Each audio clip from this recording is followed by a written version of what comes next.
মাঠে মুমিনুল হক আর ড্রেসিং রুমে মুশফিকুর রহিম। টেস্ট ক্রিকেটে বাংলাদেশের দুই লেজেন্ডের সামনে মাহমুদুল হাসান জয়ের 150 রান শুধু রানের বিচারে নয়, নার্ভের পরীক্ষাতেও গোল্ডেন এ+ পেয়ে পাশ করার মতো। এই তো গেল এপ্রিলেই অফ ফর্মে থাকার কারণে বাদ পড়েছিলেন শ্রীলঙ্কা সফর থেকে। টপ অর্ডারে খেলা সত্ত্বেও ছিল না টানা 17 ইনিংসে কোনো 50। সেই জয় কিনা এবার পিংপং বলের মতো বাউন্স ব্যাক করলেন। আইরিশ বোলারদের তুলো ধুনো করে তুলে নিলেন ক্যারিয়ারের দ্বিতীয় সেঞ্চুরি।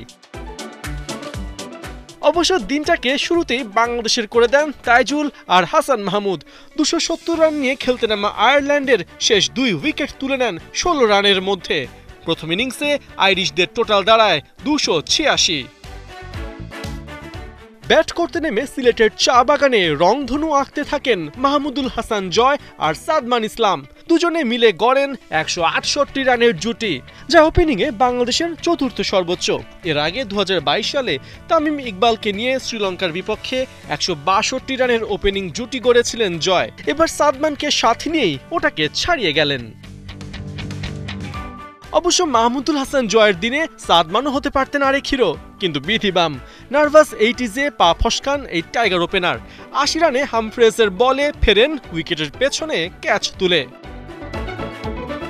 অবশ্য ফিল্ডিংটা ঠিকঠাক করতে পারলে জয়কে আগেভাগে থামাতে পারত আয়ারল্যান্ড।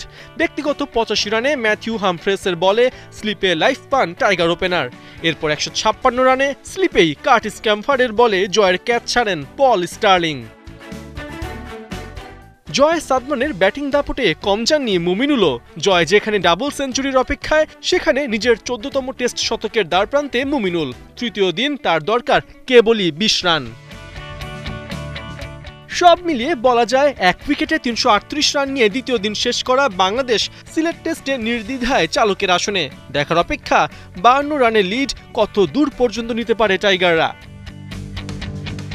পার্থ বণিক, 71।